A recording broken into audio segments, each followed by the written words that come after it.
Okay. Hi, I'm Peter Rose, founder of Longwood Currency Trading.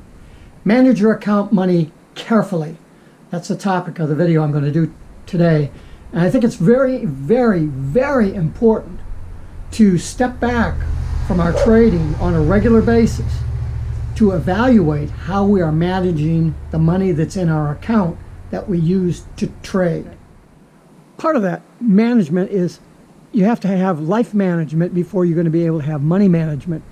And here we are in New England. This is middle of February 2024, and I hope the camera is picking up the snow. It's just starting. The bow dog is out there investigating what's going on. We are supposed to get severe snow squalls later today, and so I've gone out and brought in some wood for the wood stove. So that's all set. I'm managing my life correctly in preparation for everything, and the result of managing all that crap and being aware of what's going on, I got the wood stove going. It's nice and warm in the house, and we're ready to talk about Forex trading now. And so we're in the kitchen, had a cup of coffee, and the secret sauce of the discussion today. So if you're a mindless viewer of my videos and you're looking for me to jump into my Lambo, which I don't have, you can check out now, because the thrust of the video is if you lose 50% of your money, you're going to have to make 100% back on your bank in order just to get even. Now you should be aware of that, because if you aren't, then you lose 2% here, you lose 10% here, and pretty soon you're talking some irrecoverable mistakes. And if you don't have a checkbook to write more money to put into your account, then you're in deep shit. Now here's the problem.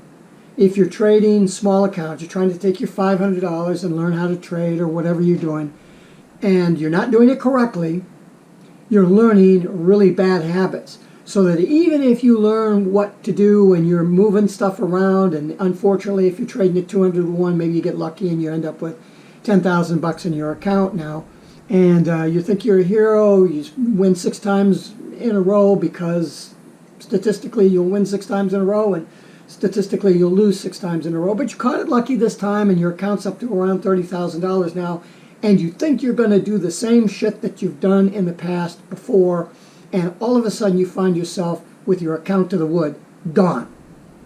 Maybe the brokerage chipped you out of the sand trap when you had a margin call, and maybe your broker doesn't have a margin call. Maybe you're in a country that doesn't require having margin or with down payment.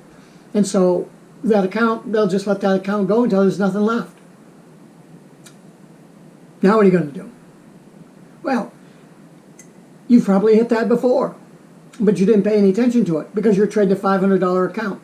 So you bust out, you don't take the time to evaluate why you did that, you don't have concepts of money management, and so you write a check and you put another $500 in your account. And maybe you do that 4 or 5 times. How many videos have you watched where the people who are driving around in their Lambo say, oh, I lost 3 accounts or 6 accounts. I ran those to zero. I broke out of it 6 times. I lost, went to zero. What does that tell you? Is that a serious study of trading? No, it's somebody that's trading with high leverage that has no concern for money management at all. And then all of a sudden, all the forces of nature align. They're at 2 or 500 to 1. Everything goes together. They end up with 10,000 bucks in their account somehow. And do you know that if you're trading at 200 to 1 or 500 to 1, you can take that $10,000 account and run that to 6 figures in 6 hops. If you're lucky and you know how to manage. And you have a little bit of trading skill. You just can't do it in a vacuum. And now what do you have? You've got somebody out there with 6 figures, 7-figure accounts, and they're telling you, don't lose more than 2% of your account. Don't do this, don't do that. Well, all they're teaching you how to do is not lose money, because that's what they're afraid of. They don't know how they got the money. And so they're afraid of losing the money that they have. And if they get to the point where they're trying to prove their trading worthiness by jacking it to the max, they end up losing some significant money, and then they don't do that again. And then what do they got to talk about?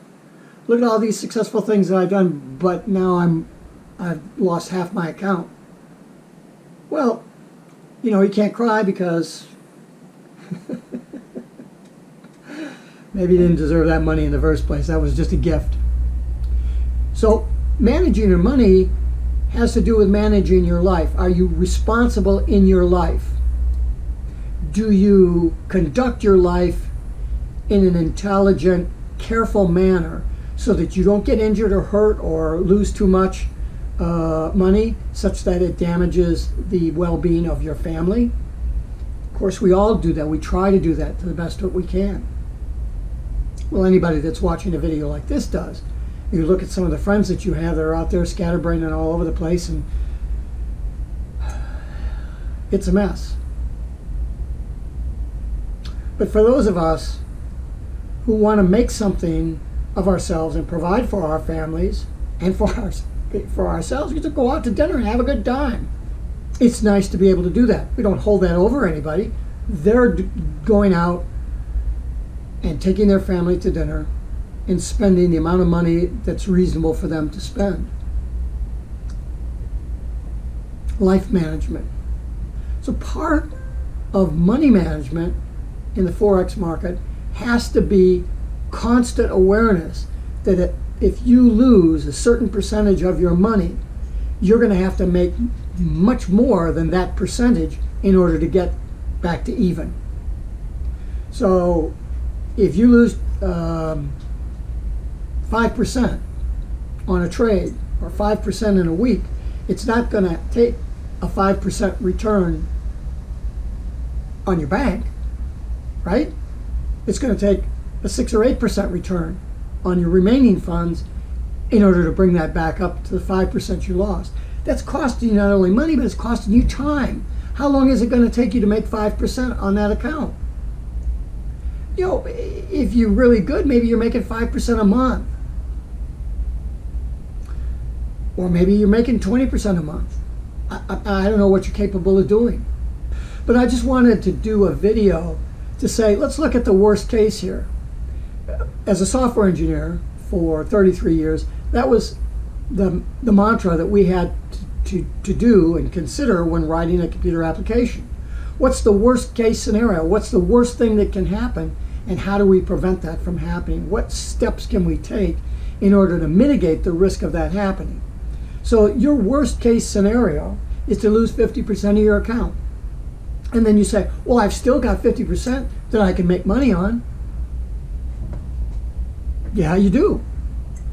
But if you weren't making ends meet with the 100% of money that you had, and you were still trying to strive for more, and then you lose 50% of that, you're going to take that remaining 50% and you're going to go for the big leverage, you're going to swing for the fence, you're going to do stupid shit, and you're going to lose 50% of that. I hate to be the bearer of bad news, but that's exactly what's going to happen. And a lot of these guys that are out there that are driving around in their Lambos and trying to flash you, if you look back in their backgrounds, they went broke 4 to 6 times. They didn't learn the first couple of times. And we all go broke if we're trying to do something at one point or another. You have to fail before you can succeed, because the failures are what teaches you. The problem is you can't fail losing 100% of your account or 50 or 60% of your account and not learn anything, and then come back, reload that account, and lose that all again. And then you keep reloading, and you do that 6 times until you get lucky. And all of a sudden you have 6 figures. Oh, great. I'll trade, let's say you made $300,000. Great. Now you're going to trade what, $70,000, $80,000? But you don't want to put it all at risk. Man, if I've got the money in my account, I'm going to trade it because I know how to trade, and I understand the magnitude of consequences that a high percentage loss on that account would cost me. Look, taking a 5% loss on a $200,000 account is not as deadly as taking a 5% loss on a $10,000 or $30,000 account. If you lose 5% on a $30,000 account, you're going to have to work to get that back. But if you're trading a $200,000 or $300,000 account and you lose 5%, it's a shithouse full of money, but you have a shithouse full of money to trade. If you had $300,000 at reasonable leverage, you could trade 30 lots. If you're trading unreasonable leverage, you could trade 90 lots. But let's just go with the 30 lots. That's $300 a pip. Make 10 pips, you get $3,000. And that's a reasonable target to shoot for on a daily basis. So you make it $3,000 a day. Let's say you make it 3 times a week. So you make 10 grand a week, 40 grand a month. You're making $400,000 a year at 10 pips on a $300,000 account. And if you start to go bad, you just cut the thing down. And maybe you use that same 30 lots to make $1,000 per trade. That's still a couple $100,000 a year if you do that every day on average. I mean, look at where you are in your trading and the delicate condition that your account is if it's small. And small to me is anything under probably 8-lot trading, about $80,000 at reasonable leverage.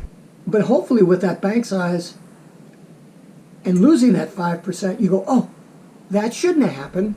You know, usually my loss is 0.5%, 0.8%, something like that. Now I lost 5%. Why did I do that? And that individual is going to sit down and go through their metrics and figure out, oh, I see what happened. I got caught. I was going for a regression to the mean event, and I didn't see that the 200-period moving average was here, and that's what happened. They're going to figure out why they did it. Somebody is just diddly shitting around with $500 or $10,000 or something like that, and they lose 5% on the account. They're going to go, that was a bad hit, and they're going to keep trading because they don't understand the significance that hit had. And then eventually they'll make that back, and they'll go ahead because they don't study, they don't learn it. And that's why 90% of the traders lose 90% of their money relatively quickly. It's Darwin at its best. He just filters out the people that are just shooting against the wind. But a few statistically will make it through. It's called the gladiator complex or scenario. You start with 100 gladiators. You go through one round. 50 of them are left, right? You go through the next round. 25 of them are left, and you go on down through the thing, and finally you end up with one guy that's left. The question is that one guy good enough to have excelled over all 99 of the other competitors, or did he just get lucky in going through, or was he pretty good, but statistically he just made it all the way through? Like the guy that runs through a minefield, and gets to the other side. Then he turns around and calls everybody, hey, I just ran through this minefield. I know what I'm doing. Why? Because you're alive? You don't know what you're doing. Be aware that you need to learn what you're doing in your risk management before you throw a dime onto the table to try to trade. Because if you don't, at some point, you'll lose 50% of your account and you'll be out unless you have a significant job that you're willing to put back into that. And most people aren't because they don't understand why they lost. They don't want to put that money at risk again, or if they do, they lose it, and then the third time they go, I'm not going back in again. Don't put yourself in that situation. We have a tremendous advantage in trading in the currency markets. That's why I traded. If you go to my website, longwoodcurrencytrading.com, on the currency trading page, there are 7 reasons why I have identified that the currency markets are the best for us as retail traders to participate in. They don't have a lot of the downfalls that many of the other markets have. Because I have people talking to me all the time, oh, I trade stocks and I do this and I do that. And, oh, really? You trade stocks from 9:30 in the morning until 4:30, and you've got an uptick rule, and you're going to trade futures. Do you understand the gap nature of futures and the lock limit rules that are involved? You trade cars. Do you understand the liability that's behind trading cars? What exactly are you using to understand that the care and concern that you take with your car in stopping at this, not only stopping at the stop sign, but looking both ways very carefully before you go ahead, just because you're the first there, that's risk management in life? Why can't you understand that you need the same kind of rules in order to trade currencies? The problem is the education that you're getting. You're not getting the real rules. You're getting some spasticated version of how to luck your way to making money, but not learning how to trade. Learn how to trade, get your risk management under gear, in hand, so that you can go into the market confidently and pick away at it and be happy with small gains until you, through your trading skills, not because there's a Bollinger Band with an RSI confluence, but because of your because of your trading skills, you can look into the market morass and you can say, oh, the clouds just parted. I think there's a real opportunity here. And then you push it all to the center of the table, you yell Yahoo, and you go. And that's what you do. Peter Rose, Longwood Currency Trading. Have a great day and have a great trading day.